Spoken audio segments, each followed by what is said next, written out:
R V Babu ഇപ്പോഴും അതിൽ പ്രതിരോധത്തിന്റെ വഴികൾ തേടുകയാണ് CPM ചെയ്യുന്നത്. അതാണല്ലോ അനിൽകുമാറിന്റെ വാക്കുകൾ. ധിക്കാരത്തിന്റെയും ധാർഷ്ട്യത്തിന്റെയും ശബ്ദത്തിലാണ് അനിൽകുമാർ എപ്പോഴും ഇത്തരം ചർച്ചകളിൽ വരാറുള്ളത്. ധിക്കാരവും ധാർഷ്ട്യവും ഞാൻ അങ്ങ് പഠിപ്പിച്ചു കളയാൻ എല്ലാവരെയും ഞാൻ പഠിപ്പിക്കുന്ന മാഷാണ് അദ്ദേഹം സ്കൂളിലെ ഹെഡ് മാഷായിട്ടാണ് ചർച്ചയിൽ വരുന്നത്. അദ്ദേഹം സ്വന്തം വിദ്യാഭ്യാസത്തിൽ പോയി ഇത്തരം പഠനങ്ങളൊക്കെ നടത്തിയാൽ മതി. ഇവിടെ എന്താ ഉണ്ണികൃഷ്ണൻ പോറ്റിയെ മെയില് അയച്ച് വിളിച്ചു വരുത്തിയത് ആരാണ്? ഇവിടെ സ്പെഷ്യൽ കമ്മീഷണറുടെ റിപ്പോർട്ടിന്റെ അടിസ്ഥാനത്തിൽ ഹൈക്കോടതി നടത്തിയിട്ടുള്ള ആ ജഡ്ജ്മെന്റിൽ ഒരു കാര്യം പറയുന്നുണ്ട്. എന്താണെന്നറിയാമോ? In the same order we had also referred to an email dated 2/10/24 purportedly issued by one CK Vasudevan bearing the email ID ckconstruction789@gmail.com and sent to have been sent by the seventh respondent. Seventh respondent ആരാണെന്ന് അറിയില്ലേ മഞ്ജുഷേ? Seventh respondent ഈ കേസിൽ Unnikrishnan പോറ്റിയാണ്. Unnikrishnan പോറ്റിയെ mail അയച്ച് വരുത്തിയത് ഈ പറയുന്ന പ്രശാന്താണ്. ഈ പറയുന്ന 2025 ഭരണസമിതിയാണ്. എന്നിട്ട് ഇവിടെ നിന്ന് പോകുമ്പോൾ ഞങ്ങൾ 2019 ചെയ്ത പോലെ ഉണ്ണികൃഷ്ണൻ പോറ്റിയുടെ കയ്യിൽ കൊടുത്തു വിട്ടില്ലല്ലോ എന്ന ഒരു ഔദാര്യമാണ് ഇപ്പൊ പ്രശാന്തിനെ ന്യായീകരിക്കുന്ന അനിൽകുമാറും പറയുന്നത്. ഞങ്ങളുടെ കൂട്ടത്തിൽ ഇന്നയാള് പോയില്ലേ എന്ന്. പക്ഷെ അത് കോടതി പറഞ്ഞു തിരിച്ചു കൊണ്ടുവരാൻ പറഞ്ഞപ്പോൾ അത് ഓൾറെഡി അത് ഒരുക്കി കഴിഞ്ഞു എന്ന് പറഞ്ഞു. അടിസ്ഥാനപരമായി ഇവർ ചെയ്ത തെറ്റെന്താണ്? സന്നിധാനത്ത് ചെയ്യേണ്ട പ്രവൃത്തി സന്നിധാനത്തിന് പുറത്തേക്ക് കൊണ്ടുപോകാൻ ഇമെയിൽ അയച്ച ആളെ വരുത്തി എന്നുള്ളതാണ്. അവിടെ ഉണ്ണികൃഷ്ണൻ പോറ്റിക്ക് അല്ല ഈ സാധനം കൊടുക്കുന്നത്, സ്മാർട്ട് ക്രിയേഷൻസിനാണ്. അത് പിടിച്ചിട്ടാണ് ജനങ്ങളെ തെറ്റിദ്ധരിപ്പിക്കുക. ഉണ്ണികൃഷ്ണൻ പോറ്റി എന്നൊരു കഥാപാത്രത്തെ ഇവരാണല്ലോ ഈ രീതിയിലൊക്കെ വളരാനും സന്നിധാനത്ത് പൂണ്ട് വിളയാടാനുള്ള എല്ലാ സാഹചര്യവും ഒരുക്കിയത്.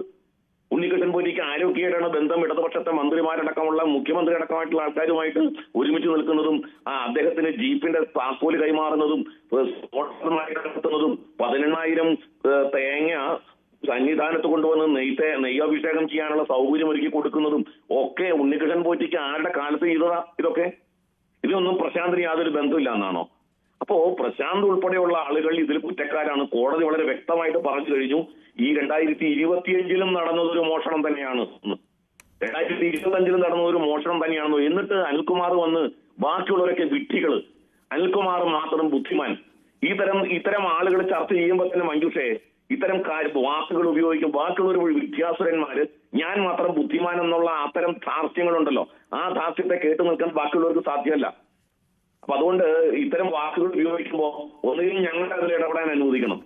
ഈ ആളുകളുടെ ഒക്കെ പതിവായിട്ട് പ്രയോഗിക്കുന്നതാണ്. കാരണം അതിനൊരു പുതുമയില്ല. അതുകൊണ്ടാണ് ഞാൻ പിന്നെ ആ ചർച്ച ആ രീതിയിലേക്ക് കൊണ്ടുപോകാത്തത്. കാരണം അദ്ദേഹം തന്നെ സ്വയം വിഡ്ഢിയാവുകയാണ്. അദ്ദേഹം ഈ ചർച്ച കേൾക്കുന്നുണ്ടെങ്കിൽ എപ്പോഴും അദ്ദേഹത്തെ അങ്ങനെ വിഡ്ഢിത്തരം പറയുന്നു എന്ന് പറയണ്ടല്ലോ. അതുകൊണ്ടാണ്. കാരണം കോടതിയുടെ ഒരു ഉത്തരവ് നിലനിൽക്കുകയാണ്. ഇന്നലെ ഒരു ഇടക്കാല ഉത്തരവ് വന്നേ ഉള്ളൂ.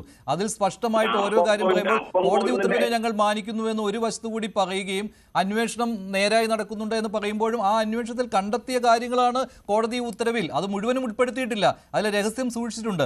എന്നിട്ട് പോലും അത്രയും പോലും വന്നിട്ടും അത് അംഗീകരിക്കാൻ തയ്യാറാവുന്നില്ല. ശ്രീ അജയ് തറയിൽ നടന്നിട്ടില്ല എന്ന് പറഞ്ഞവരല്ലേ? അതെ, സ്വർണ്ണക്കൊള്ള തന്നെ നടന്നിട്ടില്ല എന്നായിരുന്നില്ലേ തുടക്കത്തിലെ അവരുടെ ചർച്ച? കൈരളിയിലെ ഒരു ഇപ്പോഴും ആ യൂട്യൂബിലുണ്ട്. അതായത് എത്ര ഗ്രാം അധികമാണ് സ്വർണം പൂശിയിരിക്കുന്നത് എന്നാണ് 12 ഗ്രാം കൂടുതൽ പൂശി എന്ന് പറഞ്ഞ് പറ്റിച്ചതാണ്. അത് ഈ പ്രശാന്തിന്റെ പഴയ ബൈറ്റുകൾ കേട്ടു നോക്കിയാൽ വളരെ രസകരമാണ്. അദ്ദേഹം ഏറ്റവും ആദ്യം ഹൈക്കോടതി ഇടക്കാല ഉത്തരവ് വന്നപ്പോൾ അന്ന് ഈ സ്വർണ്ണപ്പാളികളെ കുറിച്ച് ആർക്കും അറിയാമായിരുന്നില്ല. പൊതുസമൂഹത്തിനോ വിശ്വാസികൾക്കോ ഒന്നും അതിനെപ്പറ്റി ഒരു ധാരണയില്ലായിരുന്നു. എന്താണ് ഈ സ്വർണ്ണപ്പാളികൾ, എത്ര സ്വർണം, ഈ വിജയ് മല്യയുടെ കാര്യമൊന്നും അറിയില്ലായിരുന്നു. അദ്ദേഹം അന്ന് തെറ്റിദ്ധരിപ്പിക്കാൻ ശ്രമിച്ചത്. ആ ബൈറ്റ് ഞാൻ ഇന്ന് രാവിലെ കേട്ടു നോക്കി. ആദ്യ ദിവസം, അതായത് ഈ ഹൈക്കോടതിയിൽ നിന്ന് എനിക്ക് തോന്നുന്നു 9-ാം തീയതി 10-ാം തീയതി എന്തോ ആയിരുന്നു ആദ്യ ഉത്തരവ് വന്നത്, സെപ്റ്റംബർ. അന്ന് അദ്ദേഹം പറഞ്ഞത് ഈ മുൻപ് പരമ്പരാഗത രീതിയിൽ സ്വർണം ക്ലാഡ് ചെയ്യുകയായിരുന്നു. ഇപ്പോൾ അതിന് ആധുനിക സാങ്കേതിക വിദ്യയൊക്കെ വന്നതോടുകൂടി ഇലക്ട്രോ പ്ലേറ്റിംഗ് ആണ്, സ്വർണം പ്ലേറ്റ് ചെയ്യുകയാണ്.